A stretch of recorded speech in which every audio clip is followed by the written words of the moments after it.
Welcome to the Filipino lesson for beginners. We shall continue to learn more vocabulary and sentence construction before moving on to building conversations.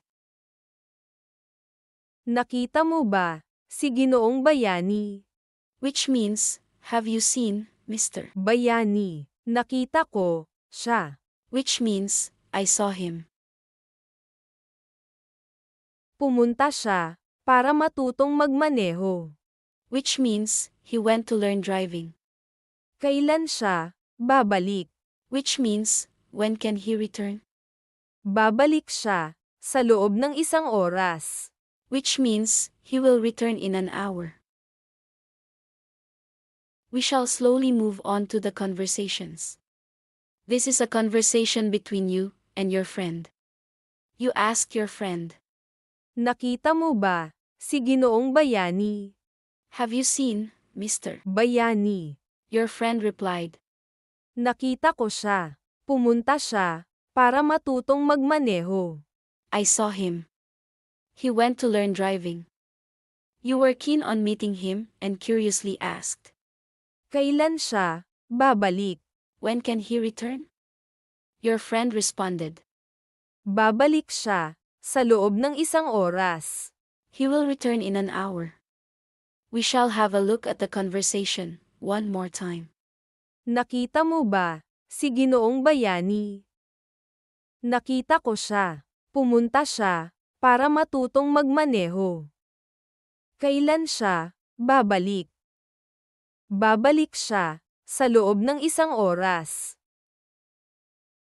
We shall now learn to express telephone numbers in Filipino language. The phone numbers are normally expressed in the native Tagalog number system.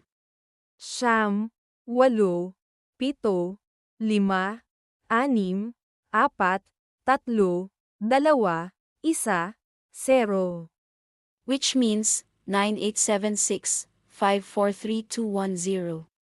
Which means 9876-543-210. 9, 8, 7, 5, 6, 4, 3, 2, 1, 0. Which means 9875-643-210. Ito ba ang numero ng telepono ni Alicia? Which means, is this Miss Alicia's phone number? Ang kanyang numero ay 9, 8, 7, 5, 6, 4, 3, 2, 1, 0. Which means, her phone number is 9875-643-210. Tatawagan ko siya ngayon. Which means, I will give her a call now. Nagtatrabaho siya ngayon. Which means, she is currently working. Tumawag ka na lang mamayang gabi. Which means, you can call her in the evening. This is another conversation between you and your friend. You ask your friend, 9, 8, 7, 6, 5, 4, 3, 2, 1, 0. Ito ba ang numero ng telepono ni Alicia? 9876-543-210. Is this Miss Alicia's phone number? Your friend clarified. Hindi. Ang kanyang numero ay 9, 8, 7, 5, 6, 4, 3, 2, 1, 0. No. Her phone number is 9875-643-210. You wanted to have a call with Alicia and inform your friend. Tatawagan ko siya ngayon. I will give her a call now. However, your friend advised against it and responded. Nagtatrabaho siya ngayon. Tumawag ka na lang mamayang gabi. She is currently working. You can call her in the evening. We shall have a look at the conversation one more time. 9, 8, 7, 6, 5, 4, 3, 2, 1, 0. Ito ba Ang numero ng telepono ni Alicia. Hindi. Ang kanyang numero ay 9, 8, 7, 5, 6, 4, 3, 2, 1, 0. Tatawagan ko siya ngayon. Nagtatrabaho siya ngayon. Tumawag ka na lang mamayang gabi. Kilala mo si Sydney. Which means, do you know Sydney? Kilala ko si Sydney. Which means, I know Sydney. Hindi ko kilala si Sydney. Which means, I don't know Sydney. Kailan pa kayo magkakilala ni Sydney? Which means, since when do you and Sydney know each other?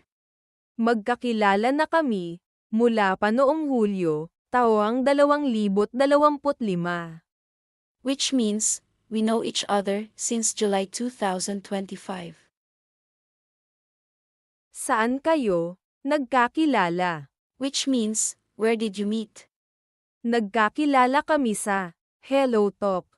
Which means, we met each other on Hello Talk. We shall conclude this lesson with another conversation between you and your friend. Your friend asked, Kailan pa kayo magkakilala ni Sydney? since when do you and Sydney know each other? You replied, Magkakilala na kami mula pa noong Hulyo, taong 2025.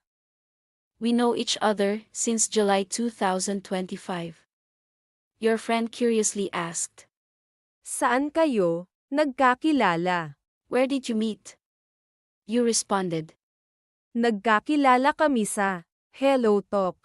we met each other on Hello Talk. We shall have a look at the conversation one more time. Kailan pa kayo magkakilala ni Sydney? Magkakilala na kami mula pa noong Hulyo, taong 2025. Saan kayo nagkakilala? Nagkakilala kami sa Hello Talk. Thank you for the patient learning. Stay tuned for more updates. If there are any doubts regarding the Filipino lesson, please feel free to ask questions in the comments section.